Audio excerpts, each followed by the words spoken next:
When a restaurant manager humiliates and kicks Will Smith out, he has no idea that the act will be a fatal mistake for him. It started on a warm evening in Atlanta, Georgia. The sun had just dipped below the horizon, casting a golden glow over the city. Will leaned back in the driver's seat of his sleek SUV, a contented smile on his face. The past few months had been a whirlwind of projects and appearances, but tonight was different.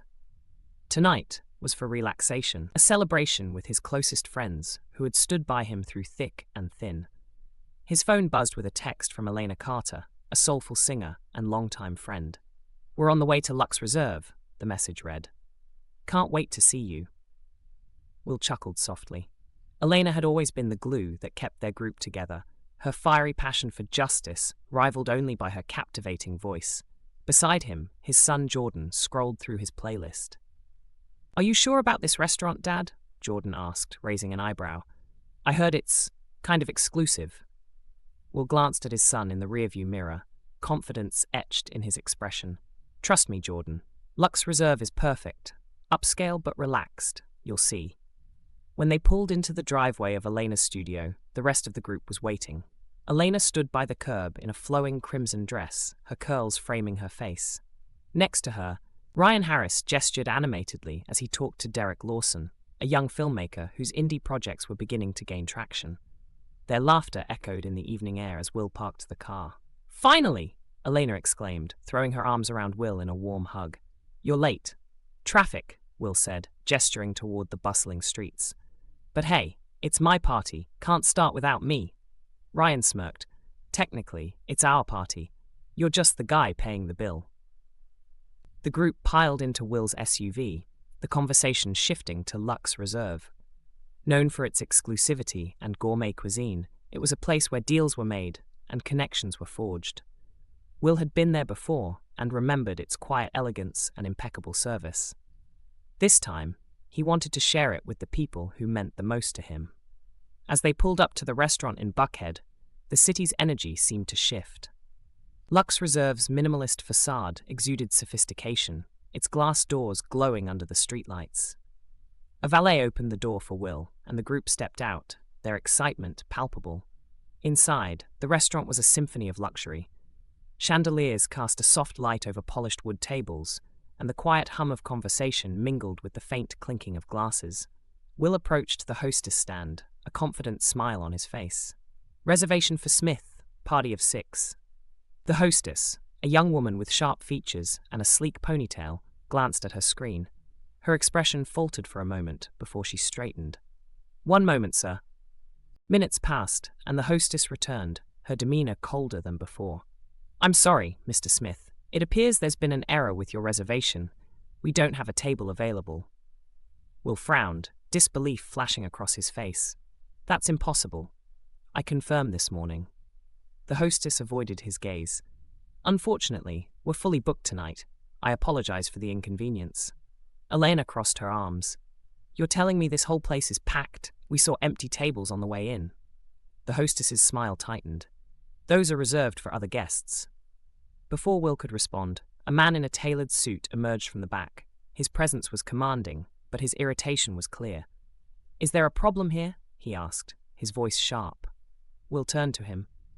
"Apparently, our reservation doesn't exist anymore. Mind explaining how that happened?" The man's smile was cold.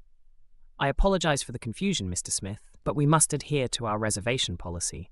We're at full capacity tonight." Ryan stepped forward, his voice rising. "You've got to be kidding. This is Will Smith. You're seriously turning him away?" "We treat all our guests equally," the manager replied, his tone clipped. "If you don't have a reservation, we cannot accommodate you." Whispers rippled through the room as diners watched the exchange. Will felt his chest tighten, his pride bruised. This wasn't about a reservation. It was something deeper, something uglier. "Let's go," Will said quietly, turning toward the door. "Will," Ryan started, but Will cut him off. "I said let's go." The group followed him out, their celebratory mood shattered. Outside, the night air felt colder, the streetlights harsher. Will took a deep breath, trying to steady himself. He had faced countless challenges in his life, but this felt personal. As they drove away, silence filled the car until Elena finally spoke. "This isn't right. We can't just let them get away with this. Will nodded, his jaw tight. Oh, we won't. Trust me, we won't. When they reached home, Will sat alone in the dimly lit living room. His phone buzzed with messages from his friends, their words a mix of anger and disbelief. Elena had already posted about the incident on social media, her words unfiltered and raw. Ryan followed with a fiery call for accountability. Even Derek, usually reserved, shared a photo of the restaurant with the caption, "Not for everyone." Will stared at his phone, his fingers hovering over the screen.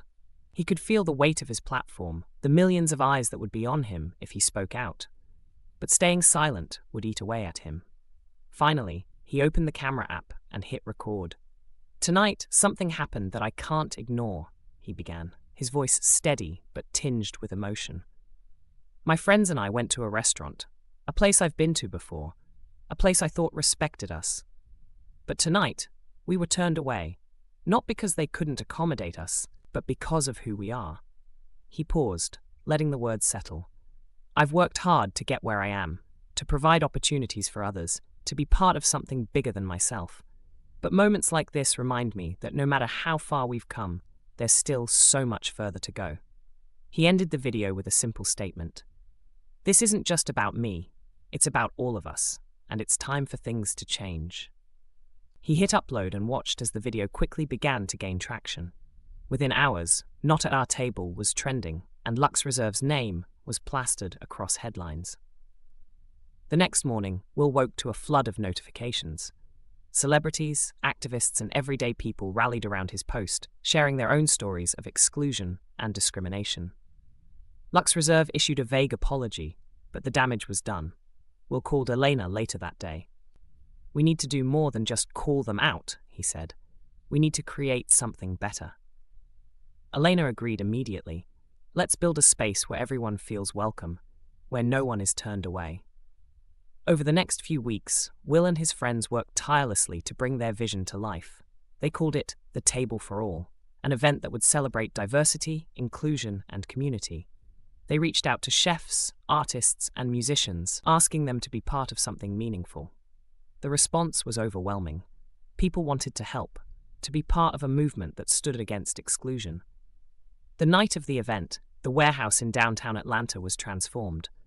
Rows of tables were adorned with candles and flowers, the air filled with the savory aroma of dishes prepared by chefs from diverse backgrounds. Guests arrived in droves: families, activists, artists, and community leaders, each one welcomed personally by Will and his friends. As the night unfolded, the room buzzed with laughter and conversation. People connected over food, music, and shared stories. Elena took the stage, her voice carrying a message of resilience and hope. "This is what community looks like," she said. "This is what it means to belong." Will watched from the sidelines, his heart swelling with pride. What had started as a moment of humiliation had become a powerful movement. He knew this was only the beginning. The Table for All wasn't just a response to what had happened. It was a promise for the future. A promise to keep building spaces where everyone had a seat at the table.